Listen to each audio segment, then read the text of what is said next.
Qanday mazali. Aqldan ozish mumkin. Qanday ajoyib. Bay mazaliligini. Juda ham mazali ekan. Yo'q. Shoshmang, sizga yomonligim yo'q. Mana yana asal bor. Sizga yoqadi. Yo'q. Shuni bekor qilyapman-da. Aqldan ozish mumkin. Ey Xudoyim. Qayerdasiz? Sizni nega ko'rmayapman? Ko'rmayotgan bo'lsang, endi ko'rasan. Agar biz xohlasak, bizni ko'rishing mumkin. Mana bu kitobdagi mavjudotlar haqida gapiryapsizmi? Kitob!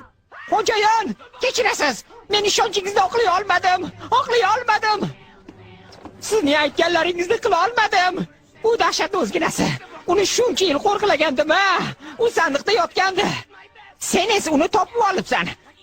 Ular muhrni ko'chirganingni eshitib qolishgan. Tentak bola! Nima, ko'zing ko'rmi? Xatni ko'rga hassaday qilib yozib qo'ygandim-ku. Nahotki o'qimagan bo'lsang, oqsar bola. Nega kitobni o'qiding? Bo'ldi, o'zingizni bosing. Mana asal. Qanaqa asal? Men asal-ku. Mazaliki. Nega uni ochmasligim kerak edi? Qoidasi shunaqa. Xo'p, yaxshi. Uni himoya qilishni sizga kim tayinlagan? Ketma. Ular seni ko'rib qolishadi. Men bilanmi yoki ular bilanmisan? Gapir, kim tomondasan? Seni. U holda sen bilan do'stlashishimiz kerak. Qo'lingni ber. Sen kimsan? Men Qurmaq. Malgaratning rejalarini buzuvchiman. La'nati Malgarat oilamni qirib tashladi. Iltimos, ukamni qutqarishga yordam ber. Iltimos. Albatta, aynan shuni aytmoqchi bo'lib turgandim. Faqat meni chiqarib yuborganingdan keyin qafasni och. Yaxshi. Bo'la qol. Endi gapni eshit. Rejam quyidagicha. Men ana u tomonda turib ularni chalg'itaman. Sen esa sekin borib ozroq go'sht ol.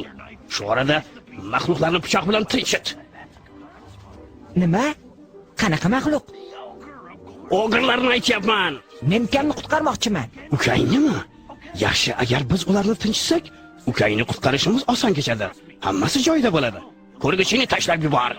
Men usiz ko'ra olmayman. Voy. Senga ko'rish imkonini beraman. Buni faqat Qurmaq uddalashi mumkin. Badbo'yligini. Yetar endi olg'a. O'g'irlarni aytyapman. Men ukamni qutqarmoqchiman.